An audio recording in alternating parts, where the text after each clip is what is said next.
ममता का मन आज अंदर ही अंदर बहुत रो रहा था। वो ये दर्द सहन नहीं कर पा रही थी, लेकिन अपनी ये पीड़ा वो कहे भी तो किससे कहे, यह भी उसे समझ में नहीं आ रहा था।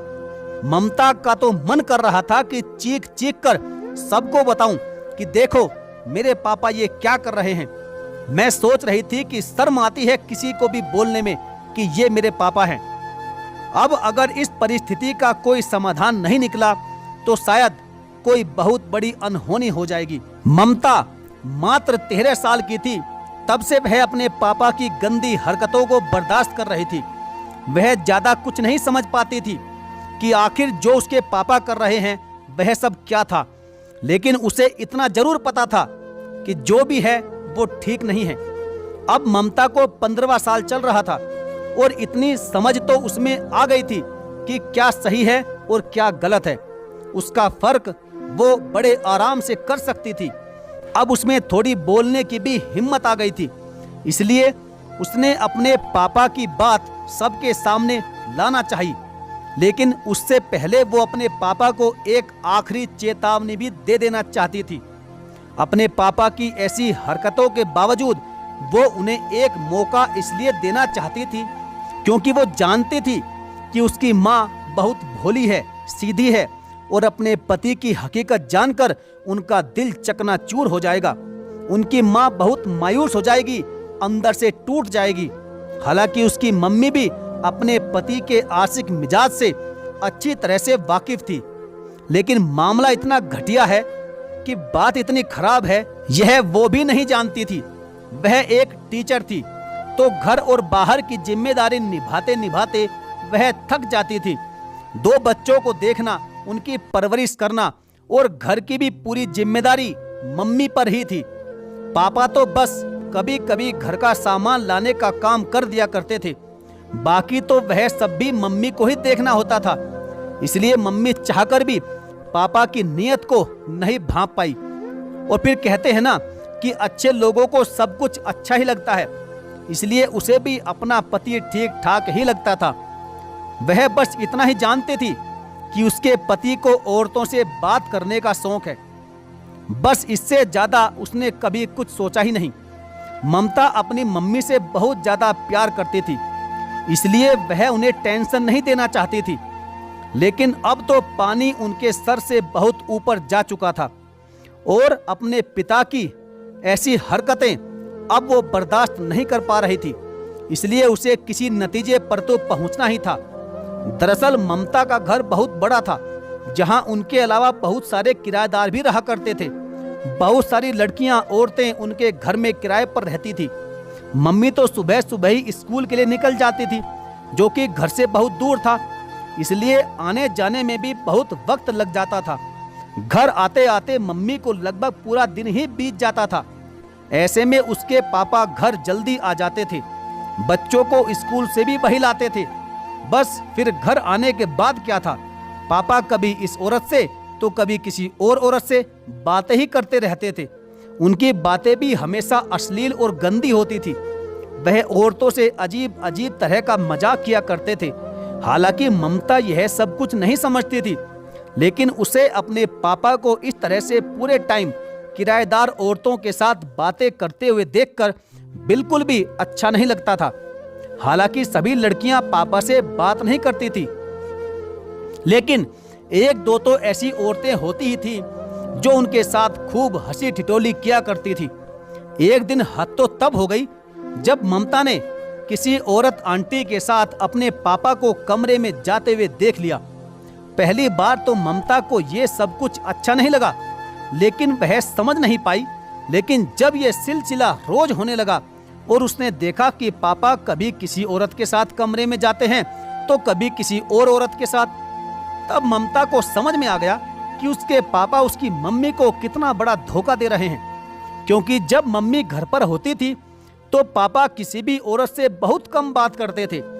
ऐसा लगता था कि जैसे वह किसी को जानते ही ना हो और बहुत ही शरीफ आदमी हो।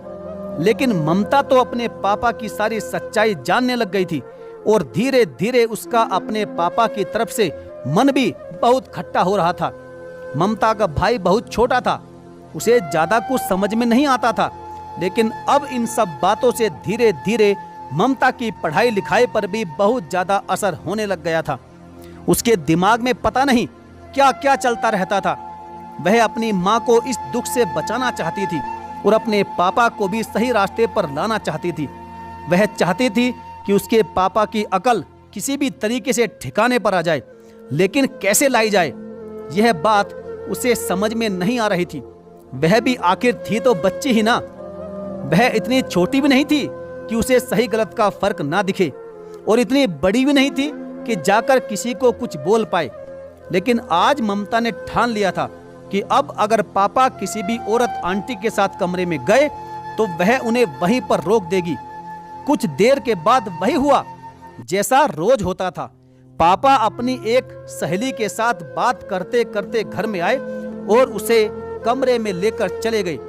आज ममता तिल मिलाई हुई बैठी थी। वह तो जैसे इसी समय का बेसब्री से इंतजार कर रही थी। जैसे ही उसके पापा ने कमरे का दरवाजा बंद किया, वैसे ही ममता दौड़ कर गई और उसने दरवाजे को तेज धक्का दिया तो अचानक से गेट खुल गया। दरवाजा अंदर से पूरी तरह बंद नहीं था, क्योंकि अक्सर ऐसा ही होता था, लेकिन कभी किसी ने दरवाजा खोलने की हिम्मत ही नहीं की थी। लेकिन आज तो ममता ने वो हिम्मत कर दिखाई। अंदर से जो नजारा देखने को मिला उसका असर ममता के बच्चे मन पर बहुत बुरी तरह पड़ा। वो अपने पापा को इस तरह किसी और औरत के करीब नहीं देख पाई और वह गुस्से में आकर तिल मिला उठी। ममता को देखते ही पापा की सहेली भी घबरा गई और पापा तो एकदम गुस्से में खड़े हो गए और बोले, ममता तुम्हें पता है ना कि हम जरूरी काम कर रहे हैं, तुम अंदर क्यों आई? पापा ने सोचा कि शायद चिल्लाकर बोलूंगा तो बेटी डर जाएगी, लेकिन आज ममता किसी से भी डरने वाली नहीं थी। वह बहुत तेज चिल्लाई और बोली कि पिछले 2 साल से आप क्या काम कर रहे हो मैं सब जानती हूँ। आगे जो उसने कहा वह शायद किसी भी बाप के लिए डूब मरने जैसा था। वो बोली, पापा अब तो मुझे आपको पापा कहने में भी घिन आती है, शर्म आने लगी है। मैं पिछले 2 साल से आपकी गंदी गंदी हरकतें देख रही हूँ। आप बहुत गंदे इंसान हो। आप मेरी मम्मी को दिन दहाड़े धोखा दे रहे हो। मुझे आप बिल्कुल भी पसंद नहीं हो। आज तो मैं मम्मी को सब कुछ बताकर ही रहूंगी। बस फिर क्या था। यह सुनते ही पापा के तो पैरों तले जमीन खिसक गई। उन्होंने तुरंत अपनी सहेली को वहां से भागने को कहा और ममता को बड़े प्यार से अपने पास बैठाया। वह बहुत ज्यादा नाराज थी, लेकिन पापा ने उसके हाथ पैर जोड़ करके उसे शांत किया। पापा ने तो सोचा था कि उसकी बेटी अभी बच्ची है, वो कुछ समझती नहीं होगी, लेकिन उन्हें नहीं पता था कि उनकी हरकतें देख देख कर उनकी छोटी सी मासूम बेटी बहुत जल्दी बड़ी हो गई। वह तो उसे अभी तक बच्ची ही समझ रहे थे, लेकिन अब उन्हें अपनी इस बच्ची से डर लग रहा था कि कहीं अगर उसने अपनी मम्मी को सब कुछ सच बता दिया तो क्या होगा। क्योंकि वह आवारा तो थे ही, लेकिन अपनी घर गृहस्थी भी खराब नहीं करना चाहते थे। अपनी बेटी के सामने माफी मांगने के अलावा उन्हें और कोई चारा दिखाई नहीं दिया। उन्होंने अपनी बेटी से खूब माफी मांगी, उसके सामने गिड़गिड़ाने लगे और रोते हुए बोले कि बेटा प्लीज मुझे माफ कर दो, मुझसे बहुत बड़ी गलती हो गई, मैं बहुत शर्मिंदा हूँ। मैं नहीं चाहता कि मेरे बच्चे मेरी इज्जत ना करें या मुझसे प्यार ना करें। तुम्हारी माफी के लिए मैं कुछ भी कर लूंगा बेटी, बस तुम अपनी मम्मी को कुछ मत बताना, वरना तुम्हारी मम्मी मुझे कभी माफ नहीं करेगी। दरअसल चाहती तो ममता भी यही थी कि उसे अपनी मम्मी को कुछ ना बताना पड़े और उसके पापा सुधर भी जाएं, क्योंकि वह जानती थी कि उसकी भोली भाली मम्मी बहुत ही कमजोर दिल की है। वह ऐसा झटका बर्दाश्त नहीं कर पाएगी। पापा गिड़गिड़ाते रहे, लेकिन ममता चाहकर भी उन्हें माफ नहीं कर पा रही थी। छोटी सी ममता न जाने कब इतनी बड़ी हो गई। इसलिए उसने अपने पापा से बस यही कहा कि पापा अब आपसे मुझे बस इतना ही कहना है कि ऐसा मत करो। अब कभी किसी औरत को कमरे में मत लाना और अब आगे से ऐसा कुछ भी मत करना जिससे आपको मुझे पापा कहने में भी शर्म आने लगे। और हाँ, अगली बार अगर आपने कभी ऐसा कुछ किया भी तो मैं मम्मी को सब कुछ जरूर सच बता दूंगी और फिर हम सब आपसे अलग हो जाएंगे। फिर रहना आराम से अपनी सहेलियों के साथ और लेकर जाना उन्हें रोज कमरे में। बस इतना बोलकर ममता जाने लगी। और उसने जाते जाते कहा कि पापा, शायद अब मैं आपकी इज्जत कभी ना कर पाऊं। बस इतना बोलकर ममता तो चली गई, लेकिन अपनी बेटी के मुंह से ऐसी बातें सुनकर उसके पिता सन्न रह गए और वहीं पर घुटने टेक कर बैठ गए और अपनी हरकतों पर शर्मिंदा होकर एक लाचार बाप आज अपनी ही बेटी की नजरों में अपनी इज्जत खो चुका था। वह अपनी ही बेटी की नजरों में गिर चुका था और अब वह बस यही सोच रहा था कि शायद मेरे सुधरने से मेरी बच्ची दोबारा मेरी इज्जत करने लगे और मुझसे प्यार करने लगे।